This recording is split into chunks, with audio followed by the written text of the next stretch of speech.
Bien, Carlos Caro con nosotros. Bienvenido, muchísimas gracias. ¿Qué tal, Mávila? ¿Cuál es el tema, la diferencia entre la confesión sincera, que entiendo es la figura que se ha aplicado ahora para estos testimonios, y la colaboración eficaz que, de acuerdo a las fuentes que manejamos, estaría encaminada después de esta confesión sincera? ¿Una colaboración eficaz es más rotunda, tiene más peso, más validez que lo que estamos escuchando hoy? Claro, una confesión sincera es mucho más limitada porque implica aceptar la responsabilidad de uno mismo. En cambio, la colaboración eficaz implica aceptar la responsabilidad de uno mismo, en parte, pero sobre todo, delatar a terceros.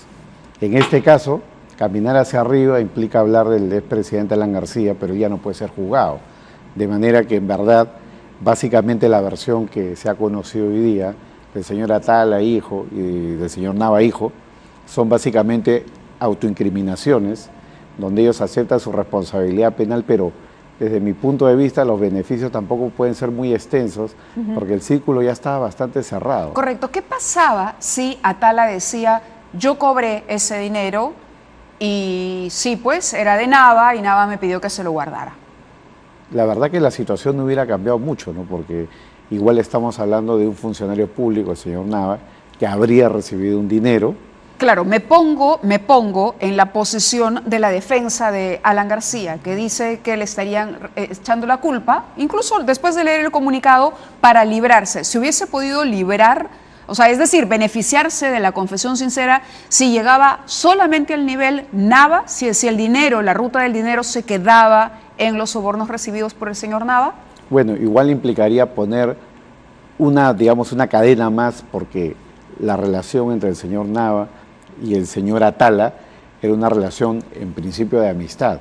Es decir, la plata que he recibido es la plata de Nava, implicaba conectar un eslabón ya con un funcionario público, con lo cual se caía la historia, que se ha caído seguramente, de la venta del terreno, y pasamos al escenario de yo soy el testaferro de Nava.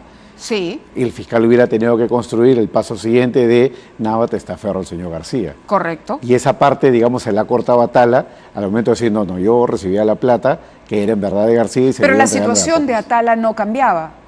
Él hubiera gozado el beneficio de la confesión sincera igual. Yo pienso que para el fiscal era insuficiente para darle un beneficio.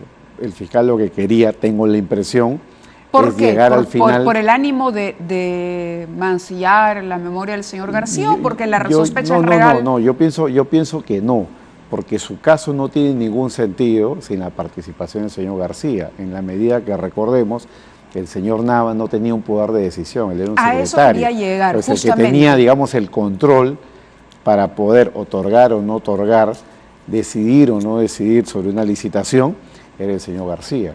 Decir Nava era dejar un poco el tema en la nebulosa, y si Nava moría como soldado de pie, como parece que está sucediendo, el tema iba a terminar con él, y para el fiscal eso era insuficiente como para armar su caso, lograr, digamos, construir la historia que él tiene en este momento de una organización criminal, y en consecuencia permitir que el señor Nava pueda efectivamente aplicársele una medida grave como es la prisión preventiva de 36 meses. En este caso, esta confesión de Atala allana el camino para que Nava admita que en efecto él a su vez fue testaferro de García. Yo pienso que tarde o temprano, acepte o no acepte, esa es una alta probabilidad, porque el caso está cerrado. Estamos acá, las comparaciones siempre son odiosas, ante una situación muy parecida a la del caso Toledo, donde se empieza con una negativa, se empieza a descubrir y se empieza a jalar la madeja, y al final hay muchos colaboradores eficaces.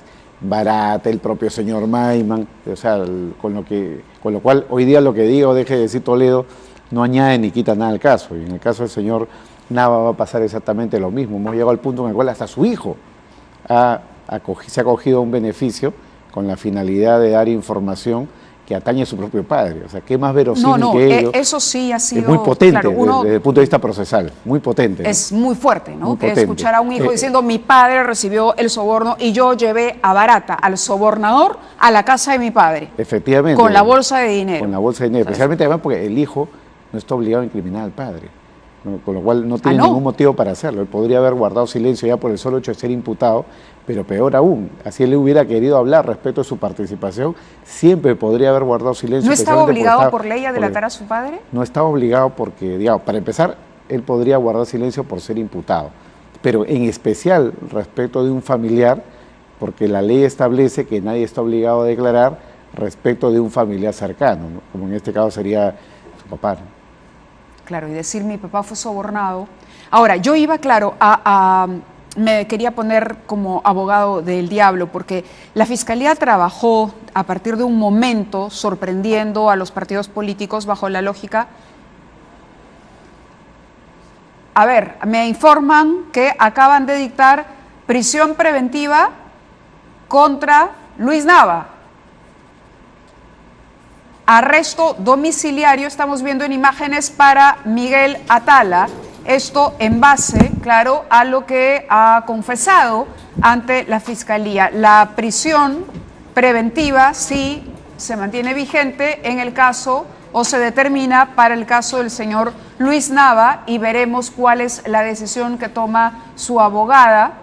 La situación entonces del exministro Enrique Cornejo, y hacia eso justamente Fernando ya nos acaba de decir organización criminal, y hacia eso iba un poco la pregunta que le planteaba, porque a ver, si Nava era el todopoderoso en el gobierno aprista, ¿por qué Odebrecht habría tenido la necesidad de llegar antes, por ejemplo, hasta el señor Toledo, si bastaba con copar a una persona de confianza o de extrema confianza del presidente? Esta es una de las preguntas que nos hacemos. Esas decisiones tomadas que facilitaron, que de acuerdo al propio Barata facilitaron, y que además están en expedientes donde se favorecen las licitaciones, en las adendas que inflan los costos. Es decir, esto va a implicar a muchas más personas, y como decía el doctor Vargas Valdivia, ¿usted cree que va a permitir la colaboración eficaz, que se sumen, entre otros, por ejemplo, exministros, exfuncionarios, que están en una situación similar y que pueden terminar de contar la historia completa? Claro, esto podría suceder en la medida que sean casos que cuenten con un alto nivel probatorio, como está sucediendo acá. Lamentablemente acá en el Perú un poco la lógica de trabajo que tenemos los abogados en general es esperar a que venga la ola y no adelantarse, ¿no? No tenemos la cultura como en otros países donde vemos un ambiente de persecución penal e instamos a los clientes a decir, oye, mejor adelántate, acógete, confiesa. Acá en el Perú esa no es la práctica general es, oye, espera que haya un caso para ver cómo lo enfrentamos en ese momento. Entonces, eso podría suceder, pero en la medida que Odebrecht entregue más información, que respecto a proyectos concretos permita avisorar que pueden haber medidas similares para otras personas. En el caso de Nava, en la clínica, también ahora va a tener que presentar un certificado médico para permanecer ahí, supongo, porque ya hay una orden de prisión en su contra. Claro, acá ha pasado lo esperado, ¿no? O sea, la Fiscalía tenía que marcar una diferencia entre Atala y Nava, los dos no pueden sufrir la misma medida, prisión domiciliaria para Atala, se le ha concedido. ¿La decisión del juez le parece la correcta? Desde el punto de vista de la prisión domiciliaria, impecable, porque estamos hablando de una persona de más de 65 años, y en el caso del señor Nava, la diferencia que se ha establecido es básicamente por el tema del peligro procesal. Gracias. Le agradecemos entonces a Fernando este enlace, también al doctor Caro, que nos acompaña en los estudios.